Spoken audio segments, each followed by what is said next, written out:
Hey, good evening, welcome in for WTV. I'm Winder, and today's been a bit of an interesting one. I planned on going to visit the site today because I heard there's some stuff going on, and I'll show you that in a minute. But then this evening I've had 5 or 10 minutes free, so I quickly shot down to Bedford College and caught the end of the public engagement meeting at Bedford College. So 2 parts to this video tonight. The first part is at the site, and then the second part is down at the college.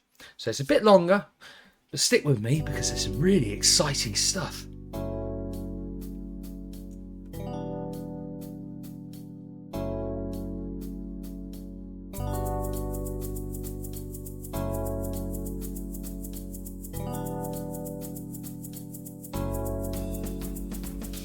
Hey, how's it going? Welcome in, everybody.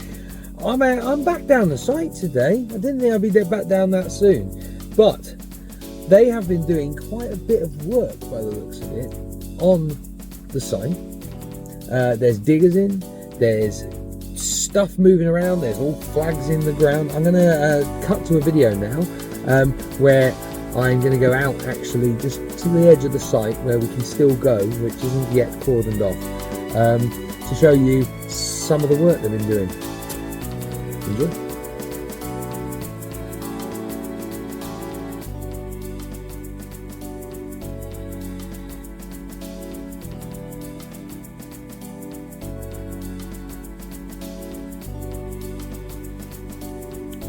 So as you can see, there are trenches being dug all over the plot of land where they're proposing the development.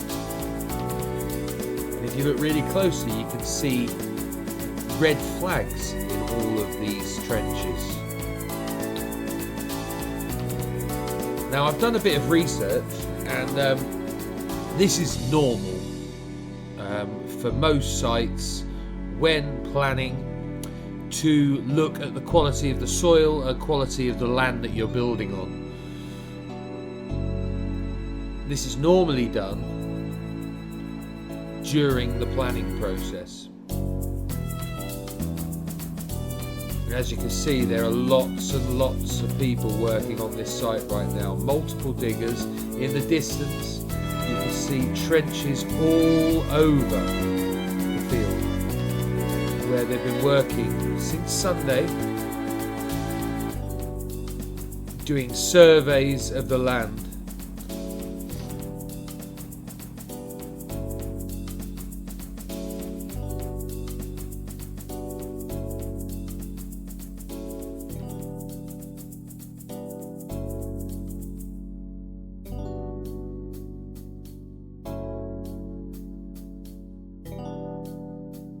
Right, well there you go. What's going on? I reckon, as I said already, that it's they're taking down the topsoil. They'll be looking down to where the clay lies, the quality of the land that they're building on, because obviously you have to build on the clay, so you have to dig down. The red markers are going to be probably plotting, I would say, plotting the land. Plotting where they've put these trenches and their markers so that they've got samples and stuff like that. But very, very interesting. Very, very interesting that that they're already starting these checks whilst the public engagement is still ongoing. Obviously, we've still got to the 3rd of May before the public engagement closes.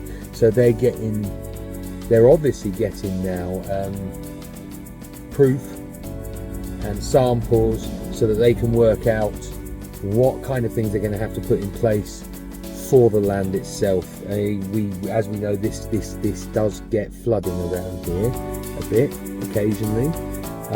We do have the River Ouse that goes through the middle of Bedford, which is just down the road, and we've got lots of tributaries and streams and stuff around here, and it's quite flat, low level. So it'll be interesting to see. They'll be doing all this work for those kind of checks and when they go into putting in planning permission and things. But it's great to see how quickly they're getting on with these kind of jobs. Rather than waiting for the public engagement to finish and then doing all this kind of stuff, they're doing it now. That means they're going to have a leg up. Once the public engagement's finished and they've got all of their views from the public, they can then put in for planning permission. It's all go. It's all go. Very, very exciting. Anyway, I've been Winder. This has been WTV. I'll catch you on the flip. Mwah!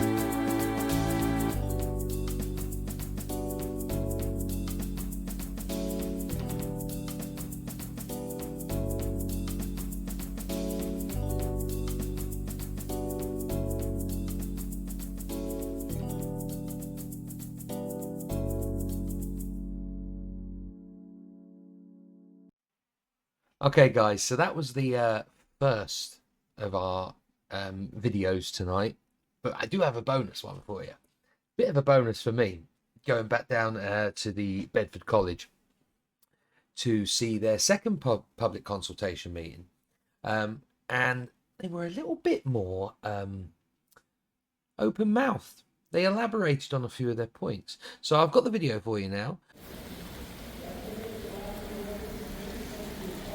Hey guys, how you doing? Right, I've come down here again tonight, Tuesday, Bedford College. Managed to get in just at the end. It's been a brilliant night again. Absolutely fantastic. I have found out a few more details for you. More about the infrastructure and the road networks and the train stations, which is very, very interesting. They're much more open-mouthed tonight than they were on Saturday. I think I was the first talk on Saturday, the first official meeting, and I was one of the first people in the building. So I think they've limbered up a little bit to the public, which is really, really cool. Anyway, here's the talk, second time round. A little bit more information tonight. Good afternoon. My name is John McReynolds. I'm the head of external affairs, meaning for universal destinations and experiences, meaning I come in and work with communities such as yourselves and all government and regulatory bodies around the globe. And I do want to thank each and every one of you for coming today. We have had tremendous support today from this community, from our leadership in the council, and also from the central government. So I can't say enough positive things, but I do want to say we are still doing our due diligence. We have not made a decision to move forward, but we're progressing enough that we wanted to come and have these conversations with you to get your feedback and to give your thoughts. So I do want to put out that one caveat, but again, we just so value the time that you've given us tonight. Thank you. Excuse me, I've been talking a lot of people. We're really happy to be here at Bedford College today and at Kimberly College on Saturday because it's really important for us to engage with the local colleges, universities, schools. I know John met with the youth groups today and a couple of the primary and secondary school teachers yesterday, because really this is all about helping to create jobs and training people to take those jobs if they'd like to do that. And so we're very excited to be here. We're in the process of public engagement right now, which means we're trying to talk to everybody here, get your thoughts on how to best execute this project, how to best reflect the history of the community and everything that we do. And we have to write a report for the government, so we'd love to get feedback from everyone. So one of the first questions we get is, why is Universal interested in the UK? And this chart kind of shows it to you, because if you look at our locations where we are now, Hollywood, Orlando, Singapore, Japan, and Beijing, you can see that there's a big empty spot in the middle. And we've been looking for some time to find the right location to build a theme park in Europe. And the UK strikes us as a great location. First of all, because of large population. Secondly, large number of tourists coming here to southern England. And also, the whole UK has always been a hotbed of creativity. And right now, London is the center of new immersive experiences actually in the world today. So that's all great. And then in addition, you raised your hands and showed us, as happens every time, that people in the UK love our product. More than 1 million people every year come to Orlando from England. So we're very happy. Keep coming. Even if we build a park here, we got to come here in addition to coming. So So I get the easiest question. Why Bedford? Why not Bedford? Right? I mean, here's the reality. You have a hidden gem here that is amazing. That's your connectedness to the rest of this country. Within 2 hours, 50% of this country can be right here. Within 3 to 3.5 hours, half the capitals of Europe can be here. Your connectedness to the local and the national grid is amazing. Now, some will say, well, John, you want to bring this huge resort into the grid, and there's already some points, there's some choke points, and you're right. But the fact is, we're the perfect industry to bring. Because when you're going to work is when our guests are coming into the park. They're running counter to your traffic flows. So when's the last time any of you took a train in the morning to London? Show of hands. Crowded? Yeah. How'd that train turn around, come back? What was it? Empty or full? That's when my guests are going to come. It's counter to your flows. So we actually don't compete for your traffic movements, we're counter to them. But even so, we're going to help facilitate, if we move forward, some additional improvements. We're having phenomenal conversations with the central government about the East-West Rail, going from Oxford to Bedford. You notice I said Oxford to Bedford? We'll let you all figure out Bedford to Cambridge. Stay out of that one. Wixom Station. This town's been working on that for a long time. Central government is now considering not a 2-platform solution, but a 4-platform solution to accommodate this increase. It's back on the map. And we also are talking to the National Highway System about bringing 2 additional slip lanes up to 421 that would go directly into our property. And I say into our property for a reason, because we want to keep the stacking and queuing on our property and keep it off of the local roadway system. So those are the many things we're working on with DFT, which I cannot say enough positive things about how well they're working with us. So working together, we can improve the grid, and our guests will run counter to yours. There are a couple other reasons too why we love this particular site. The first is it's flat. It's always easier to build on flat land. Half of it's farming, farm, and the other half is the old brickworks location, Kempson Harbor Brickworks. The second reason is it's big enough for us to realize our vision of creating a beautifully landscaped, spectacular resort. We own 476 acres now, and we have an option on another 60 acres of land. So that's big enough to let us do what we want to do. The third reason is this land was already slated to be developed in the town plan. So something is going to go on that land. And we think this beautiful resort is perhaps the optimal use of that land. And finally, it's just the amazing reception that we've gotten from everyone in Bedford from the first time I came here and met with the previous mayor to the current mayor. All the officials of the city and town have been incredible to deal with, and all of the support we've gotten from all of you. And it makes a big difference, because when we go to the central government and we ask for their support on this project, the first question they ask us is, what do the people in Bedford think about this project? And we're able to tell them truthfully that we have our basic support. Now, this site also has wonderful history, being the old Kempson Hardwick Brickworks. That excites us to be able to celebrate the history that brought the diversity to this town and celebrate it. But it also has some wonderful environmental features. It has some wonderful lakes right next to it, amazing amount of water flowing through it and around it. And guess what? We love that water and use it and celebrate it. Most developers want to figure out how to get it off their property. We don't.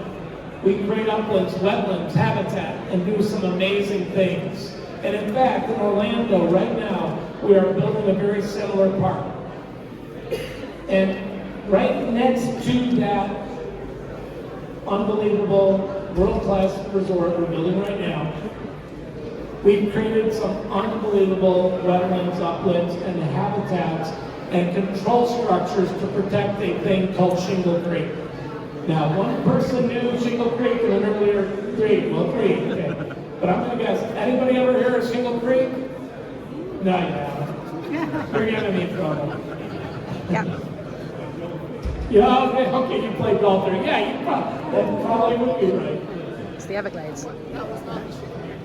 Well, It's the Everglades. Actually, that's the headwaters of the Everglades. The headwaters of the Everglades start on our property in Orlando. And we've received all kinds of rewards from the state of Florida and the U.S. government on our protections of Shingle Creek. And if we can protect the headwaters of the Everglades, we can protect the county park next to us and create some amazing habitats. We celebrate water, we keep that water on property the best we can, and then we actually use some of it for our own irrigation, because we will probably be planting somewhere between 3,000 and 4,000 trees on this site. We're going to do something special here if we move forward. Okay, so the last thing I wanted to talk about was some of the benefits for the area that would come if we decide to go forward with this project. So the first, most obvious one is jobs. It's based on our experience building resorts around the world. We estimate during the construction process we would create 20,000 jobs over a 5-year period, with a peak on-site of 5,000 jobs created. And then once we open the resort, we would have 8,000 jobs created, rising over time as our attendance grows to 10,000 jobs. And what's really interesting is that we've seen that for every job that we create directly on our site, we create another 1.5 jobs in the community. People who are supplying us with products or services. I've met a lot of people today who have that services that they want to sell us. So there's a lot of opportunity for the community. But we like to say that it's not just about creating jobs for us, it's about creating careers. It is quite possible in our company to start as an hourly worker and rise into a management position in the company. Now, just to give 3 examples to prove that point. 50% of the management team in our Orlando resort started as an hourly worker. Cameron Irwin, who's the president of the Orlando resort, which is 3 theme parks, 1 water park, 8 hotels, rising to 11 next year, and about 20 restaurants. She started running 1 cart when she graduated from the university. And Tom Merman, who's in charge of Osaka, Beijing, and Hollywood, started cleaning bathrooms as an hourly worker. So at every level of our company, we have training programs to try to help people advance to the next level in their career. And partnering with local organizations.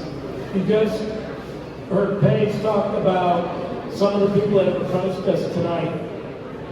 And that's something we take serious. We want to work with the local vendor base. We have vendor outreach no matter where we go and build a facility around the globe. And then more importantly, we also want to partner with the local community, because our workers would become a part of this town and surrounding communities. And with that, we want to take care of where they work, live, and play. Because everything starts with our workers. Everything starts with their empowerment. We have a saying that governs us each and every day. TSAT, team member satisfaction, equals GSAT, guest satisfaction, equals a fair and equitable return. You're not going to have a fair and equitable return if your employees cannot deliver a world-class experience. It starts with those employees. So we don't come in like a typical developer and stay within our 4 walls. We embrace the community, we embrace where our employees live, work, and play, and we support that. In Orlando alone last year, our workers and our staff contributed 60,000 volunteer hours into the community. We take that obligation very serious. Yes, as John mentioned, one thing that differentiates from a developer too is we don't develop the land and sell it off to other people. We plan to be in a community for 100 years. So we want to be a good neighbor so that for 100 years people are happy with us, hopefully even more. So that concludes our presentation today. Please help yourself to some tea, some coffee, some chocolate toothpaste, whatever you like. And thank you very much for coming out and taking the time to listen to us today. We really appreciate it. We'd really like to get your feedback.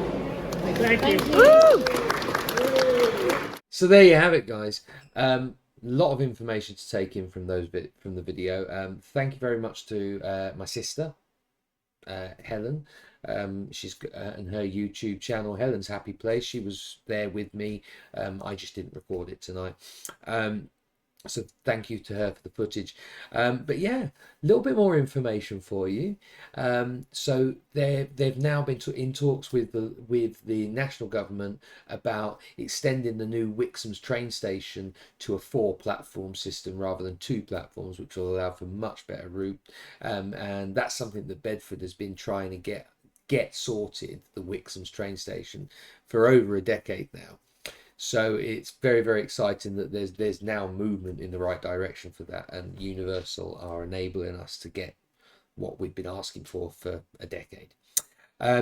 Secondly, the A421, they're going to have their own exits off it, which is again going to enable for traffic flow and much better, which is really, really good. And they're really on top with that as well, which is lovely. And they're just everything is positive. I did speak to neither of the guys doing the talk, but another member of the team tonight, and asked them about the construction that I saw earlier today down on the site, and they said it's routine work.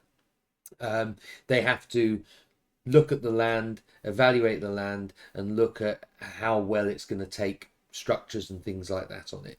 But obviously, if you guys, any of you, are in the building sector, and have any idea about what those different colour flags are. There was a red one, there was red ones, and there was definitely a yellow one or two that I saw.